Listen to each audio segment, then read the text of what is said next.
Good morning all friends. मेरे legal advice by Sheikh Javed Mohammad advocate channel पर आपका स्वागत है। आज हम चर्चा करेंगे BNS 2023 की धारा 2 की उपधारा सदोष हानि पर। 37वें नंबर की परिभाषा है। इसके पहले हमने चर्चा की थी 36वें नंबर की परिभाषा पर, सदोष अभिलाभ, क्रिमिनल बेनिफिट्स जिसको कहते हैं। यदि कोई व्यक्ति विधि विरुद्ध साधनों से विधि विरुद्ध तरीके से कोई लाभ प्राप्त करता है जिसको वो पाने का हकदार नहीं है, तो उसको क्रिमिनल बेनिफिट्स कहते हैं। पिछले वीडियो में हमने इस पर चर्चा की थी। और वर्तमान में जो आज का वीडियो है वह सदोष हानि से है कि कोई व्यक्ति जो विधि विरुद्ध तरीके से उस हानि को प्राप्त करने का अधिकारी नहीं है, फिर भी उसको हानि होती है, तो उसको सदोष हानि कहा जाता है। बुक में क्या परिभाषा दी गई है और मैंने जो ई बुक में उदाहरणों के साथ आपके लिए तैयार किए उस पर भी हम चर्चा करेंगे। उसमें उसकी विधिक परिभाषा पे चर्चा करेंगे, कानूनी महत्व पे, और कुछ सरल उदाहरण मैंने आप लोगों के लिए तैयार किए उस पर भी हम चर्चा करेंगे। पहले मैं आपको बुक में से वो परिभाषा पढ़ के बता देता हूं जो दी गई है वर्ड टू वर्ड। उसके बाद एक्सप्लेन करके मैं आपको ई बुक में से आगे की जानकारी दूंगा। 37 नंबर पे पहुंच गए हम सर। 37 के बाद फिर 38 और 39, सिर्फ दो बचेंगी इसके बाद परिभाषाएं। क्यों? क्योंकि BNS 2023 की धारा 2 में कुल 39 परिभाषाएं दी गई हैं, 39 परिभाषाएं। उसमें आज हम 37वें नंबर पर पहुंच चुके हैं। इसके बाद 38 और 39, सिर्फ दो परिभाषाएं शेष बचेंगी। उसके बाद ये हमारी पूरी परिभाषाओं की सीरीज कंप्लीट हो जाएगी। मैंने एक एक परिभाषा पे एक एक अलग अलग वीडियो मेरे चैनल पर बनाया है। कार्य जो सबसे प्रथम परिभाषा उससे लेके ये सदोष हानि तक कुल 37 वीडियो हो चुके हैं, मेरे चैनल पर अपलोडेड हैं, आप उन्हें देख सकते हैं। हर एक परिभाषा को मैंने सरल उदाहरण के साथ विस्तार से समझाया है। उसी प्रकार से आज सदोष हानि पर भी हम चर्चा करते हैं। बुक में लिखा हुआ है सर, सदोष हानि की डेफिनेशन में, सदोष हानि से विधि विरुद्ध साधनों द्वारा ऐसी संपत्ति की हानि अभिप्रेत है जिसकी हानि उठाने वाला व्यक्ति वैध रूप से हकदार ना हो। कहने का मतलब यह हुआ कि विधि विरुद्ध साधनों से किसी व्यक्ति को नुकसान पहुंचाया जाता है, चाहे वो शारीरिक नुकसान हो या आर्थिक नुकसान हो, जिसको पाने का वो वैध रूप से हकदार नहीं है, तो उसको सदोष हानि बताया गया है। इसको इंग्लिश में किस प्रकार से बताया गया है वो भी पढ़ के मैं आपको बता देता हूं। wrongful loss means the loss by unlawful means of property to which the person losing it is legally entitled, मतलब विधिक रूप से प्राप्त करने का अधिकारी ना हो। ये आप देख रहे हैं सर, ये है BNS 2023, 1 जुलाई 2024 को लागू की गई है। एक लगाए 358 इसमें कुल धाराएं हैं, इसी में से मैंने आपको पढ़ के बताया है। और अब आगे की जो जानकारी है मैं आपको उस ई बुक के अंदर से देता हूं। इस ई बुक की जो लिंक है वो इसी वीडियो के नीचे मैं कॉपी पेस्ट कर दूंगा। जब आप उस पर क्लिक करेंगे तो वहां से आप उस ई बुक को पर पहुंच जाएंगे लिंक से, और यदि आपको आवश्यकता महसूस होती है तो आप इसको वहां से परचेस कर सकते हैं। तो आइए सर हम आगे बढ़ाते हैं, बिना देरी किए वीडियो को आगे बढ़ाते हैं। जैसा कि आप देख रहे हैं कंप्यूटर स्क्रीन पर, सदोष हानि, क्रिमिनल हार्म, और इससे पहला हमने सदोष लाभ पे चर्चा की थी पिछले वीडियो में। दोनों ही एक दूसरे से संबंधित हैं, जुड़े हुए हैं एक दूसरे से। इसकी विधिक परिभाषा क्या होगी? भारतीय न्याय संहिता 2023, जिसको BNS भी कहा जाता है शॉर्ट में, हम उस पर चर्चा कर लेते हैं। पहले सदोष हानि का अर्थ है वह हानि या नुकसान जो किसी व्यक्ति या संपत्ति को किसी अपराध के परिणाम स्वरूप पहुंचता है। सदोष हानि का अर्थ है वह हानि या नुकसान जो किसी व्यक्ति या संपत्ति को किसी अपराध के परिणाम स्वरूप पहुंचता है। किसके परिणाम स्वरूप? अपराध के, मतलब किसी ने अपराध करके उसको सदोष हानि पहुंचाई है, और जिसे अपराधी के द्वारा जानबूझकर या अव्यवधान रूप से किया गया हो, मतलब वो अपराधी व्यक्ति के द्वारा जानबूझकर सोच समझकर उस अपराध को करके सदोष हानि पहुंचाई गई है। यह हानि न केवल शारीरिक नुकसान हो सकती है बल्कि किसी व्यक्ति के अधिकारों, संपत्ति या मानसिक स्थिति को भी प्रभावित कर सकती है। मतलब ये सदोष हानि शरीर को भी नुकसान पहुंचा सकती है और उसको आर्थिक रूप से भी नुकसान पहुंचा सकती है। सदोष हानि में सब कुछ शामिल हो जाता है। यह हानि अपराध के कृत्य के कारण होती है और इसके परिणाम स्वरूप किसी को नुकसान उठाना पड़ता है, चाहे वह व्यक्ति, समुदाय या संपत्ति हो। मतलब ये तो निश्चित है कि जो सदोष हानि होगी जिसके द्वारा पहुंचाई जाएगी वो एक आपराधिक कृत्य करेगा और उस अपराध के करने के परिणाम स्वरूप ही इसको सदोष हानि उठाना पड़ेगी। ये इसकी बिल्कुल सरल शब्दों में डेफिनेशन सर मैंने आपको बताई है। बुक में से भी मैंने आपको पढ़ के बताई है, और ये ई बुक में से जो आपके लिए सरल तरीके से तैयार की गई है उसमें से मैंने आपको जानकारी दी है। इसके कुछ उदाहरण भी है सर, हम सरल उदाहरण जो मैंने आपके लिए तैयार किए उससे समझ लेते हैं। नंबर 1 है सदोष हानि का उदाहरण। नंबर 1 मूल उदाहरण, अगर कोई व्यक्ति जानबूझकर किसी दूसरे व्यक्ति की कार को नुकसान पहुंचाता है तो वह सदोष हानि मानी जाएगी। या अपराधी ने जानबूझकर किसी की संपत्ति को नुकसान पहुंचाया है, मतलब किसी की कार को नुकसान पहुंचाया। हम उदाहरण के तौर पे ऐसे भी समझ लेते हैं कि आजकल बड़े बड़े शहरों में, भोपाल, इंदौर, कलकत्ता, मुंबई आदि में आपने देखा होगा कि लोगों के घरों के अंदर गाड़ियां रखने की जगह नहीं होती है, तो वो अक्सर उनके घर के सामने उनकी फोर व्हीलर गाड़ियों को खड़ी कर देते हैं। अब रात में एक व्यक्ति एक लठ लेके निकला, सोच समझ के, जब सारे लोग सो गए, और सभी कारों के शीशे तोड़ना चालू कर दी, लठ से या पत्थर से, और घर के सामने रखी तमाम गाड़ियों के शीशे तोड़ दिए, टायरों को पंचर कर दिया। तो ये आपराधिक कार्य किया, उसके द्वारा क्षति पहुंचाई गई, नुकसान किया गया, और दूसरे को सदोष हानि उठाना पड़ी जो कि उस हानि को उठाने के हकदार नहीं थे। ये एक इसका स्पष्ट और खुला उदाहरण मैंने आपको बताया। इसके अलावा भी उदाहरण हो सकते हैं कि किसी की दुकान में तोड़फोड़ कर देना, मतलब वो एक आपराधिक कृत्य करते हुए कार्य को करना, ये सदोष हानि की डेफिनेशन में आता है। दूसरा उदाहरण है सर, मानसिक सदोष हानि। अगर किसी व्यक्ति को किसी झूठी और निंदात्मक रिपोर्ट के कारण मानसिक रूप से नुकसान होता है तो यह भी सदोष हानि मानी जाएगी। मतलब ऐसा लाछन लगा देना जो कार्य उसके द्वारा किया ही नहीं गया है। जैसे कि एक ईमानदार ऑफिसर है, पूरी ईमानदारी से उसकी ड्यूटी कर रहा है पब्लिक ऑफिसर, और उस पर भ्रष्टाचार का आरोप लगा देना कि ये रिश्वत लेते हैं, जबकि उनके द्वारा वास्तव में रिश्वत ली ही नहीं गई। तो इस प्रकार से ये उनकी हानि को, मानहानि की गई, उनकी ख्याति को नुकसान पहुंचाया गया, तो ये भी सदोष हानि की परिभाषा में आएगा। जैसे यदि किसी को झूठे आरोप में फंसाया गया हो जिससे उसके मानसिक स्वास्थ्य पर असर पड़े, भाई उसको अगर आप उस पर झूठा इल्जाम लगाएंगे तो वो मेंटली टॉर्चर भी होगा। एक ईमानदार ऑफिसर पे आपने झूठा लाछन लगा दिया तो वो मेंटली परेशान भी होगा, उसको बीमार भी हो सकता है, या उसको किसी भी प्रकार का घात लग सकता है दिमाग के अंदर, मस्तिष्क में, दिल में, दिमाग में, शरीर में कोई नुकसान हो सकता है। तो इस प्रकार से हानि सदोष हानि की परिभाषा में आएगी, और उस अपराधी व्यक्ति जिसने झूठा लाछन लगा के उसको इस प्रकार से परेशान किया है, वो इस अपराध का, दंडनीय अपराध का उसके ऊपर आरोप चलेगा। दूसरे प्रकार की हानि होती है एक अन्य उदाहरण में, यदि कोई व्यक्ति किसी दूसरे की व्यक्तिगत सुरक्षा या निजी जानकारी को नुकसान पहुंचाता है तो वह भी सदोष हानि के अंतर्गत आता है। इसे किसी व्यक्ति के अधिकारों का उल्लंघन भी कहा जा सकता है।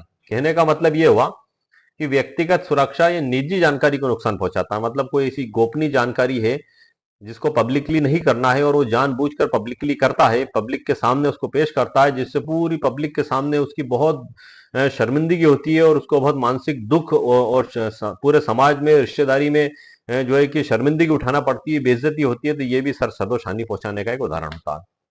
सदोष हानि का सर कानूनी महत्व क्या होगा? नंबर एक है इसमें, सदोष हानि के लिए व्यक्ति को कानूनी रूप से जिम्मेदार ठहराया जाता है। कानूनी रूप से उसको जिम्मेदार ठहराया जाता है। किस प्रकार से ठहराया जाता है?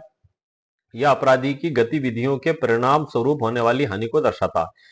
मतलब उस अपराधी ने जो कार्य किया, उस कार्य के करने की वजह से ही सदोष हानि हुई है, तो ये इसकी जिम्मेदारी उस अपराधी व्यक्ति के ऊपर जाती है और वो दंड का अधिकारी होता है।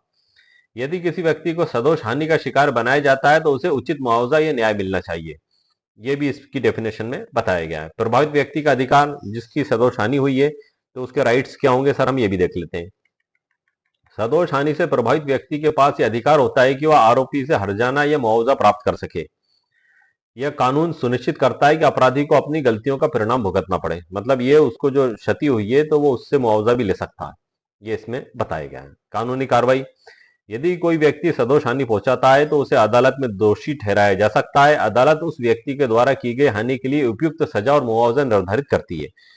क्या मुआवजा दिया जाएगा, ये उस व्यक्ति के अपराध के जो प्रकृति को देखते हुए अदालत के द्वारा मुआवजा तय किया जाएगा कि इसने अपराध किया है तो इसको इतनी राशि का मुआवजा पीड़ित व्यक्ति को देना होगा।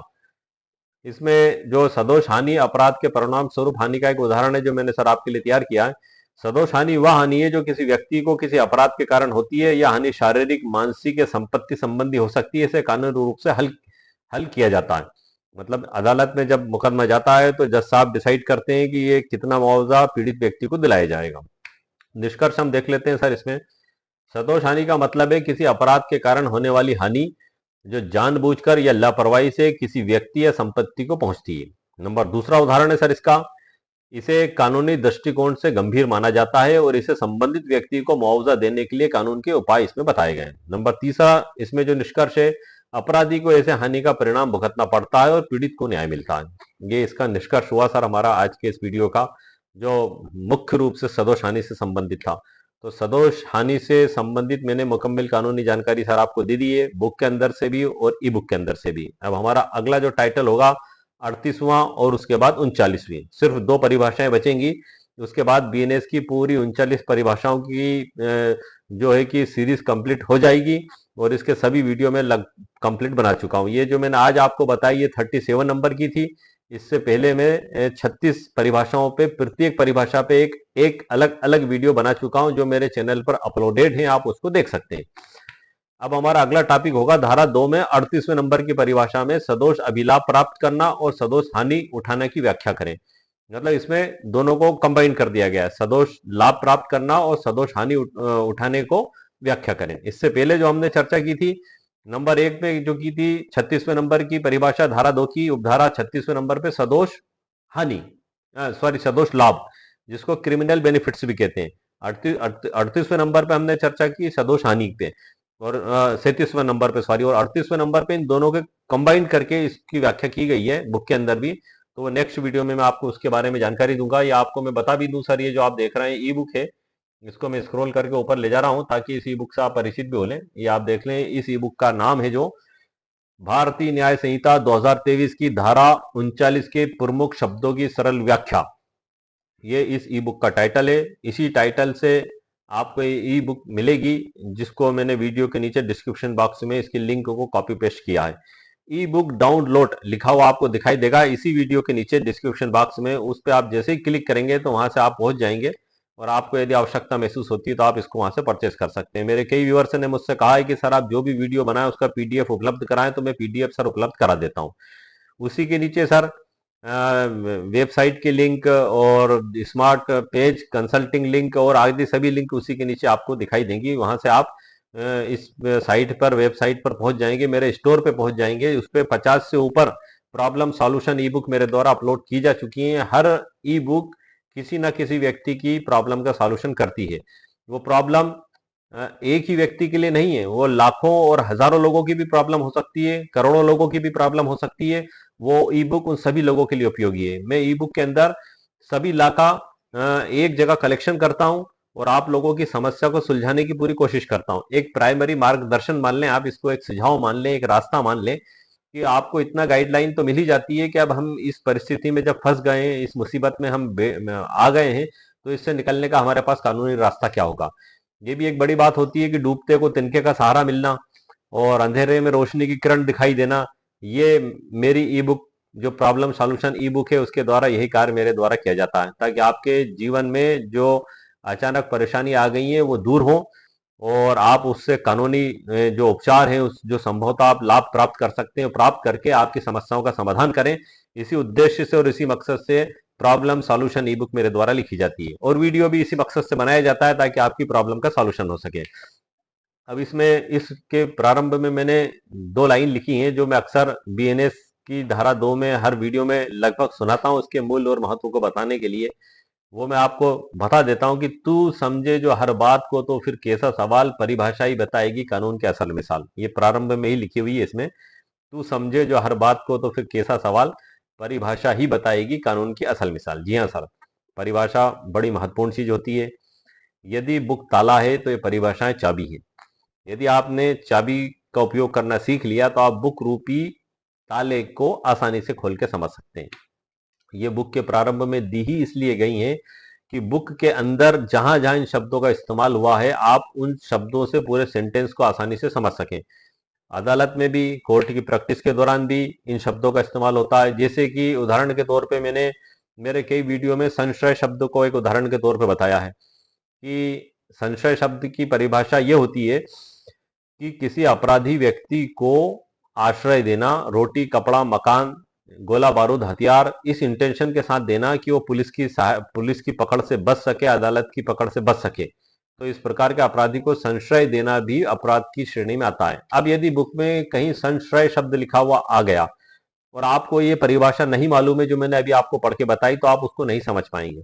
इसी प्रकार से सदोष हानि को ही आप ले लें, जो अभी मैंने एग्जाम्पल जो इसी वीडियो में बताया है कि सदोष हानि की गई।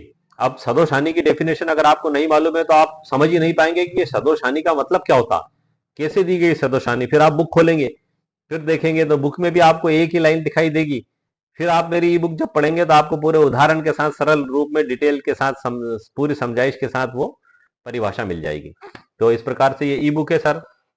इसको मैं मेरे वीडियो के नीचे डिस्क्रिप्शन बॉक्स में इसकी लिंक को मैं अपलोड कर दी है, आप वहां से इसको देख सकते हैं। और इसके अलावा मैं आपको जानकारी और दे दूं, चार प्रमुख वीडियो के बारे में जो कि वर्तमान में नोटरी से संबंधित हैं। How to use notary seal complete guide, 1 घंटे की वीडियो की ट्रेनिंग मेरे द्वारा वीडियो में दी गई है नोटरी वकीलों के लिए। मैंने मेरे सीनियर अधिवक्ता से 2 घंटे उसकी ट्रेनिंग ली थी। वही ट्रेनिंग 1 घंटे का वीडियो बनाकर मैंने आप लोगों को दी है, और उसकी कंप्लीट गाइड भी बनाई है जो उसी वीडियो के नीचे डिस्क्रिप्शन बॉक्स में मेरे द्वारा अपलोड कर दी गई है। इस वीडियो में मेरे द्वारा बताया गया है कि शपथ पत्र में लगने वाली 6 सीलें किस प्रकार से लगाई जाएंगी, अनुबंध पत्र में लगने वाली 10 सीलें किस प्रकार से लगाई जाएंगी, टिकट कहाँ चस्पा किए जाएंगे, और ये 6 सीलें और 10 सीलों का प्रारूप भी उस ई बुक के अंत में मैंने कॉपी पेस्ट कर दिया है। जो सीलें मेरे द्वारा बनवाई गई थी, वो जो सील बनाने वाले जो दुकानदार हैं उनसे पूरा प्रोफार्मा लेके वैसा के वैसे पेश कर दिया है कि ताकि यदि आपको आवश्यकता महसूस हो तो आप उन सीलों का प्रोफार्मा आप भी आपके नोटरी वर्क के लिए इस प्रकार से बना सकते हैं। ये एक सुझाव है, ऐसा नहीं है कि मैंने बता दिया तो सर ये बिल्कुल पत्थर की लकीर हो गया। आप सभी बुद्धिजीवी हैं, आप सभी अधिवक्ता हैं, आपको जैसा उचित लगे आप ऐसा कार्य कर सकते हैं, लेकिन मुझसे जहां तक हो सकता था मैंने आपको हेल्प और सहायता के मकसद से इस कार्य को किया। ये हमारा दूसरा वीडियो है, नोटरी रजिस्टर के 11 कॉलम। अक्सर नोटरी वकील साहबों के मन में सवाल पैदा होता है कि नोटरी रजिस्टर के 11 कॉलम क्या होंगे। मुझसे भी कई व्यूअर्स ने इस बारे में सवाल पूछा कि सर आप बताएं कि ये 11 कॉलम क्या होंगे। तो मैंने सर उस समस्या का स्थायी समाधान कर दिया है। और जो नोटरी नियम जो प्रारूप 1 भी नियम 15(2)(e) और 11 के तहत जो नोटरी में प्रारूप दिया गया है उसके पूरे 11 कॉलम को मैंने ई बुक के अंदर हिंदी और अंग्रेजी दोनों में प्रिंट कर दिया है, टाइप कर दिया है। और उसका जो पेज है मेन बुक का, वो भी मैंने ई बुक के लास्ट में कॉपी पेस्ट कर दिया। आप उसमें से भी मिला सकते हैं, जो ई बुक में मैंने टाइप करके लिखा हुआ आप उसमें से भी मिला सकते हैं। इन कॉलमों में क्या लिखा जाएगा, क्या नहीं लिखा जाएगा, सारी जानकारी मेरे द्वारा इस वीडियो में दी गई है। ये भी 1 घंटे का वीडियो है सर, मेरे चैनल पर अपलोडेड है, आप उसको देख सकते हैं। इसी के अलावा मेरे एक व्यूअर्स ने मुझसे ये भी सवाल किया था कि व्हाइटनर, यदि कोई नोटरी रजिस्टर में गलती हो जाए तो हम क्या व्हाइटनर का उपयोग कर सकते हैं। तो इस पे भी मैंने सर एक स्पेशल वीडियो बनाया जो मेरे चैनल पर अपलोडेड है। इसी के साथ आज की तारीख तक कई नोटरी अधिवक्ताओं के सर्टिफिकेट ऑफ प्रैक्टिस नहीं आए हैं और उनको काफी समस्याओं का सामना करना पड़ रहा है, उनके एफिडेविट में मिस्टेकें निकाली गई हैं। तो उस समस्या को भी मैंने हल कर दिया है सर, और बड़ी प्रैक्टिकली तरीके से हल किया है, क्योंकि उस एफिडेविट की ड्राफ्टिंग का इस्तेमाल मैंने खुद ने किया था और मेरे यहाँ पे तकरीबन 5 अधिवक्ता साथियों ने भी उसका उपयोग किया था। और उसी ड्राफ्टिंग में शपथ पत्र दोबारा जो हमारे डिफॉल्ट निकाले गए थे, मिस्टेक निकाली गई थी कि स्पेलिंग मिस्टेक है, सरनेम मिस्टेक है, नाम मिस्टेक है, इसको आप दुरुस्त करके भेजें। तो वो आइडियल शपथ पत्र की ड्राफ्ट मेरे द्वारा ऐसी तैयार की गई है कि उसमें मैंने सभी बातों का समावेश करने की पूरी कोशिश की है। और उस एफिडेविट को नोटरी सेल के द्वारा मान्य किया गया और मुझे भी सर्टिफिकेट ऑफ प्रैक्टिस दिया गया और मेरे 4 अन्य अधिवक्ता साथियों को भी दिया गया। तो इस प्रकार से इसको आजमाने के बाद फिर मैंने इसको आप लोगों के लिए ई बुक के रूप में अपलोड किया है। इसका एक स्पेशल वीडियो भी बनाया है मैंने कि जेएमएफसी जो जज साहब के द्वारा नोटरी एफिडेविट में डिफेक्ट निकाला जा रहा है उसको कैसे दूर करें, उस समस्या का समाधान क्या होगा। ये पूरा वीडियो मेरे चैनल पर अपलोडेड है, आप उसको देख सकते हैं। और उसी के नीचे इस एफिडेविट की पूरी ड्राफ्ट और इससे संबंधित कानूनी जानकारी मेरे द्वारा ई बुक के रूप में बनाकर, पीडीएफ के रूप में बनाकर आपके लिए अपलोड कर दी गई है। यदि आपको किसी भी प्रकार की एफिडेविट में समस्या आती है तो आप वो ड्राफ्ट वहां से प्राप्त कर सकते हैं। मेरे पास कई व्यूवर्स के संबंध में सवाल भी आए थे इस संबंध में, तो मैं आप सभी को बता देना चाहता हूं कि आप परेशान ना हो, आप घबराएं नहीं। ये ड्राफ्ट पूरी मैंने तकरीबन 4 घंटे की मेहनत करने के बाद ड्राफ्ट को तैयार किया। ड्राफ्ट है ज्यादा लंबी नहीं, सिर्फ 2 पेज की है, एफिडेविट की ड्राफ्ट है। उसमें जो शपथ गृहीता होगा, जो नोटरी वकील साहब होंगे, उनकी कुल 4 शपथ मैंने उसमें एक अलग अलग लाइनों में शामिल की है। 10th की अंक सूची में, और जो पहले नोटरी एफिडेविट दिया गया था उसमें, और आपने जो आवेदन भरा था उसमें, और ऐसे करके चार उसमें जो आपके नाम और स्पेलिंग में अलग अलग मिस्टेक है, पूरा की वो संदर्भित एक ही व्यक्ति के नाम माने जाएंगे। और पिता के नाम को दूसरे कॉलम में लिखा हुआ है कि चार पांच जितने भी अलग अलग नाम आपके लिखे हुए आप सबको उसी प्रकार से लिखना, और अंत में वो घोषणा होगी कि उपरोक्त संदर्भित नाम मेरे ही पिता के एक ही नाम है। तो ये जो ड्राफ्ट है तो छोटी है, उसके नीचे जेएमएफसी जज साहब का स्पेशल सत्यापन मेरे द्वारा अलग से तैयार किया गया है, और इस ड्राफ्ट को नोटरी सेल के द्वारा स्वीकार भी किया गया, और मेरा भी सर्टिफिकेट ऑफ प्रैक्टिस दिया गया, और मेरे चार वकील साथियों का भी दिया गया, उसी प्रकार से आपका भी दिया जाएगा।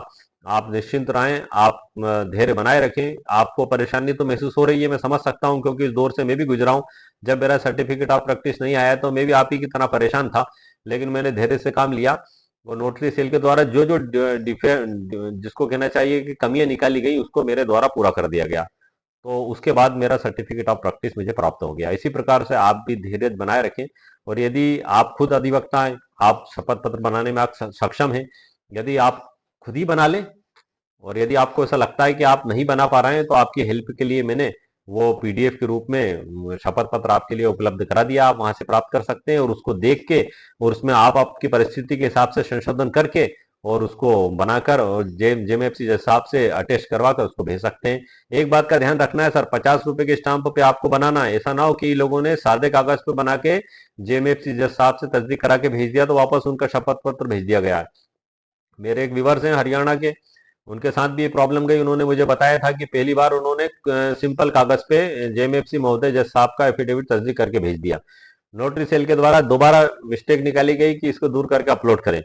उन्होंने क्या किया कि एमपी ऑनलाइन वाले से जिससे भी गया, आप भी इस बात का ध्यान रखना, तो एमपी ऑनलाइन वाले ने भूलवश वही शपथ पत्र दोबारा अपलोड कर दिया। अब आप क्या करोगे? पहली गलती जो थी वही गलती आपने दोबारा कर दी, फिर आपने सादे कागज पे भेज दिया, 50 रुपए पे नहीं बनाया, तो अब आपको विलंब होगा, इसमें आपको वेट करना पड़ेगा। कई व्यूवर्स का मेरे पास ये भी सवाल आया था कि उनको स्कूटनी बता रहा है, तो स्कूटनी बता रहा है सर, तो वो स्कूटनी का मतलब ये है कि आपका जो आवेदन है जांच में विचाराधीन है। जैसे ही वो जांच में नंबर पे आएगा तो आपको तुरंत सीओपी भेज दिया जाएगा, या तो आपकी ईमेल पे भेजा जाएगा या नोटरी सेल पे भेजा जाएगा। तो इस प्रकार से मैंने लगभग लगभग नोटरी से रिलेटेड अभी 4-5 वीडियो अपलोडेड किए हैं, और वसीयत से भी संबंधित वीडियो अपलोड किए हैं। सिविल प्रक्रिया संहिता 1908 से संबंधित भी महत्वपूर्ण टॉपिकों पर वीडियो अपलोडेड किए हैं।